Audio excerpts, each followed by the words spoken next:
This video is for general information only and does not replace personalized advice from your GP or pharmacist. Can progesterone therapy affect your risk of developing fatty liver disease? It's a question more and more women are asking as they explore hormone replacement therapy or hormonal contraception.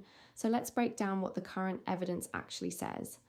Fatty liver disease is far more common than most people realise.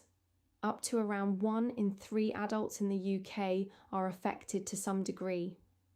It happens when excess fat builds up in liver cells, and the main drivers are metabolic factors like obesity, type 2 diabetes, high cholesterol, and insulin resistance. It's not primarily a hormone story, it's a metabolic one. You might have heard it called NAFLD, non-alcoholic fatty liver disease, or seen newer terms like MASLD starting to appear. The condition exists on a spectrum from simple fat accumulation with no inflammation all the way through to a more serious stage involving liver cell damage. One important thing to know, normal liver blood tests don't rule out fatty liver disease. Your doctor will decide if further assessment is needed. So where does progesterone come in? The liver is responsible for processing progesterone using enzyme systems known as cytochrome P450 pathways. So if the liver isn't functioning well, its ability to metabolize hormones, including progesterone, can be affected. Here's what the current evidence tells us. There is no robust evidence of a direct causal link between micronised progesterone therapy and the development or worsening of fatty liver disease in most individuals. That's reassuring. Micronised progesterone also tends to have a more favourable metabolic profile than older synthetic progestogens, though responses can vary between products and individuals. Now, a quick but important point, Shai, in the UK, licensed micronised progesterone is the preferred option. Unlicensed compounded bioidentical progesterone products are not recommended, as their quality and safety cannot be assured in the same way. That said, many progestogen-containing medicines are contraindicated in severe hepatic impairment or active liver disease. This is something your doctor will assess carefully based on your specific situation and the product being considered.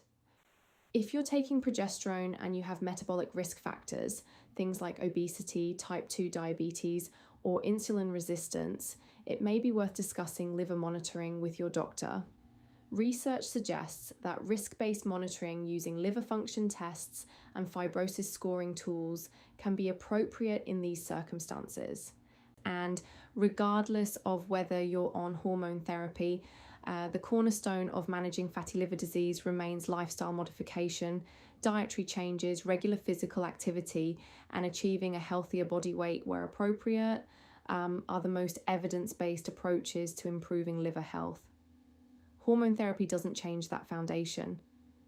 If you're on progesterone and have concerns about your liver health, bring them to your GP or pharmacist. They can review your full medical history, check whether your current treatment is appropriate, and discuss whether any monitoring is needed. And please never stop or adjust your prescribed treatment without speaking to a healthcare professional first. You should seek prompt medical advice if you notice symptoms that could suggest liver problems, such as yellowing of the skin or eyes, persistent abdominal discomfort, unusual fatigue, or dark urine. These aren't necessarily caused by progesterone, but they should always be assessed by a doctor. So to recap, fatty liver disease is primarily driven by metabolic factors, not hormones. Current evidence does not establish a direct causal link between licensed micronised progesterone and fatty liver disease in most people. Normal liver blood tests don't exclude the condition, and if you have metabolic risk factors alongside hormone therapy, speak to your doctor about whether monitoring is right for you. For more information, the NHS website, NICE Guidance, and the British Liver Trust are all excellent UK resources. If you found this helpful, leave a comment below. We'd love to hear your questions. And if you want more evidence-based health content like this, give us a like and subscribe to the Bolt Pharmacy channel. We're here to help you make informed decisions about your health.